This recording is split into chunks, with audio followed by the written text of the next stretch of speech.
আমাদের একটা US base client ছিল। ওর মেইন প্রোডাক্ট ছিল ফিটনেস প্রোডাক্ট। আমি ১ম ওর সাথে যখন কথা বলি এবং ওর বিজনেসে আমরা যখন অনবোর্ড হই, ওর ১ম রিকোয়ারমেন্ট ছিল ও শুধুমাত্র Instagram এ ওর বিজনেসের জন্য মার্কেটিং করবে। আমি যখন ওকে বললাম যে, "তুমি কেন শুধুমাত্র Instagram এ তুমি মার্কেটিং করবা? অন্যান্য প্ল্যাটফর্মে কেন করবা না?" ও তখন আমাকে বলল, "আমার Instagram এ একটা ভালো ফ্যান ফলোয়ার আছে এবং আমি যখন কোনো পোস্ট করি এখানে অনেক এনগেজমেন্ট হয়, অনেক রিচ হয়।" তখন আমি বললাম যে, "আচ্ছা ঠিক আছে। তুমি যেহেতু Instagram এই অ্যাডভার্টাইজিং করতে চাও, আমরা Instagram এই অ্যাডভার্টাইজিং করব।" তখন আমরা ওর বিজনেসের জন্য প্ল্যান রেডি করলাম এবং ওইটা এক্সিকিউশন করা শুরু করলাম। মোটামুটি সবকিছু ঠিকঠাক চলতেছিল। ওর বিজনেসও গ্রো করতেছিল, সেলও হচ্ছিল। কিন্তু হঠাৎ করে Instagram এ একটা আপডেট চলে আসে। জাস্ট ওভারনাইট সবকিছু ডাউন হয়ে যায়। আমরা দেখি যে আমাদের যে অর্গানিক রিচ হইতো এটা একদমই কমে গেছে। আমরা যখন পেইড অ্যাড রান করতেছি ওইটার অ্যাডভার্টাইজিং কস্ট অনেক বেড়ে গেছে। প্লাস আমাদের সেল অনেক ডাউন হয়ে গেছে। তখন আমরা অনেক স্ট্র্যাটেজি ট্রাই করতেছিলাম। আমরা অনেকভাবে চেষ্টা করতেছিলাম। কিন্তু কোনোভাবেই আমরা বিজনেসকে আর আপ করতে পারতেছিলাম না। তখন বিজনেস ওনারের সাথে আমার কথা হয় এবং বিজনেস ওনার আমাকে বলল যে, "বিজনেসের অবস্থা তো দিন, দিন খুবই খারাপ হয়ে যাচ্ছে। কি করা যায়?" দেন আমরা ইন্টারনালি বসলাম এবং আবার রিথিঙ্ক করলাম যে আসলে কি করা যায়।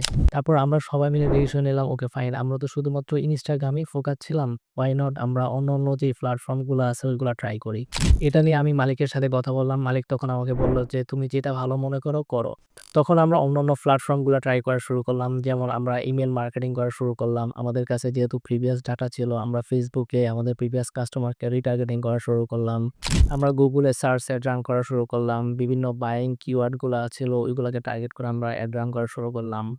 দেন দেখলাম যে যেহেতু আমরা রিটার্গেটিং করা শুরু করছি, আমাদের প্রিভিয়াস কাস্টমার আমাদের আসা শুরু করছে Facebook এর মাধ্যমে, ইমেইলের মাধ্যমে।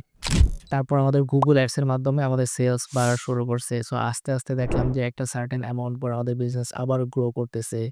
এবং একটা সময় পরে আমরা যখন ডাটা দেখলাম তখন দেখলাম যে আমাদের Instagram এ যেই পরিমাণে সেল হইতো বা যেই পরিমাণে আমাদের বিজনেস গ্রো হইতো, তার থেকে এখন তার দ্বিগুণ হইতেছে। সো আমরা এই বিজনেস থেকে আমরা বুঝলাম যে শুধুমাত্র একটা প্ল্যাটফর্মে বা একটা চ্যানেলের উপর ডিপেন্ড করে কোনো বিজনেস রান করা খুবই কঠিন। কারণ যেকোনো সময় যেকোনো জিনিসই হইতে পারে। যেহেতু আমরা টেকনোলজি নিয়ে কাজ করি, যেকোনো টেকনোলজি আপডেটের ফলে বিজনেস ডাউন হয়ে যেতে পারে। সো এখন আমরা যেই ক্লায়েন্টের সাথেই কাজ করি, আমরা ট্রাই করি শুধুমাত্র অনলি একটা প্ল্যাটফর্মের উপরে ডিপেন্ড না করে অন্যান্য প্ল্যাটফর্মেও যাওয়ার জন্য। আপনিও কি এরকম কোনো সমস্যার সম্মুখীন হয়েছেন কিনা? যদি হন তাহলে কমেন্টে আপনি জানান। আর আমার সাজেশন থাকবে যারা অনলি একটা প্ল্যাটফর্মের উপর ডিপেন্ড করে বিজনেস রান করতেছে, তারা একটা প্ল্যাটফর্মের উপর ডিপেন্ড না করে অন্যান্য প্ল্যাটফর্মও ট্রাই করার জন্য। আর আপনি যদি আমাদের সার্ভিস নিতে চান তাহলে আমাদের সাথে যোগাযোগ করুন।